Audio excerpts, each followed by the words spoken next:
નમસ્કાર, voice of India news ચેનલમાં આપનું સ્વાગત છે. આપ જોઈ રહ્યા છો કે આજે મોટાભાગે ઘણી જગ્યાએ પરિણામો હતા તાલુકા પંચાયત પ્રમુખના, અને એ જ રીતે દિયોદરમાં પણ આ જ રીતનું આજે 12 વાગ્યાનો સમય હતો. ત્યારે એસડીએમ સાહેબની ગાડીને પંચર હતું એટલે તેમણે 12 વાગ્યા પછીનો સમય રાખ્યો, પરંતુ કોંગ્રેસના 12 અને ભાજપના 10 હતા.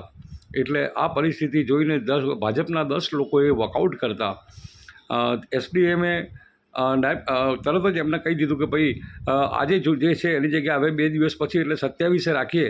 એટલે આ વાત સાંભળીને કોંગ્રેસના જે જિલ્લા કોંગ્રેસના પૂર્વ પ્રમુખ ભરતસિંહ વાઘેલા અને તેમના કાર્યકરો સાહેબ ટીમ સમગ્ર રોડ પર આવી ગયું હતું. અને જ્યારે એસડીએમ જવા માટે નીકળ્યા હતા ત્યારે એમનો ઘેરાવો કર્યો હતો. પોલીસને પણ પરસેવો પડ્યો હતો આ પોતાને એસડીએમને ટોળામાંથી બહાર લાવવા માટે, અને ગાડીમાં ન બેસવા દેતા અને તરત જ તેમને પરત ઓફિસમાં લઈ જવા પડ્યા હતા. જ્યારે શર્ટના બટન પણ તૂટી ગયેલા દૃશ્યોમાં દેખાય છે.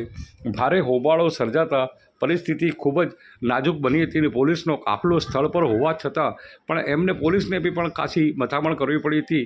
કોંગ્રેસના કાર્યકરો ભારે આક્રોશમાં હતા અને એમણે કહ્યું હતું કે 10 જણા વોકઆઉટ કરે એટલે ચૂંટણી કેન્સલ ન થાય, તમે તાત્કાલિક અસરથી પરિણામ આપી દો.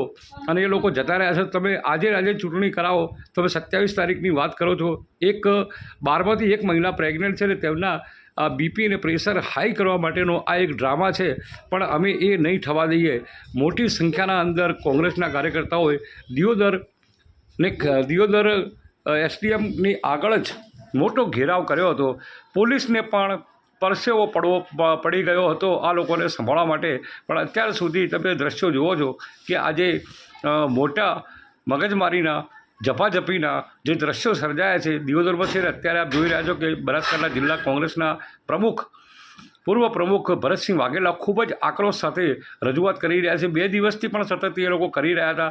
અને તેમણે જે પણ આ પરિસ્થિતિ જે નિર્માણ કરવામાં આવી છે કે અચાનક જ 10 જણોને વોકઆઉટ થઈ જવું, કારણ કે એક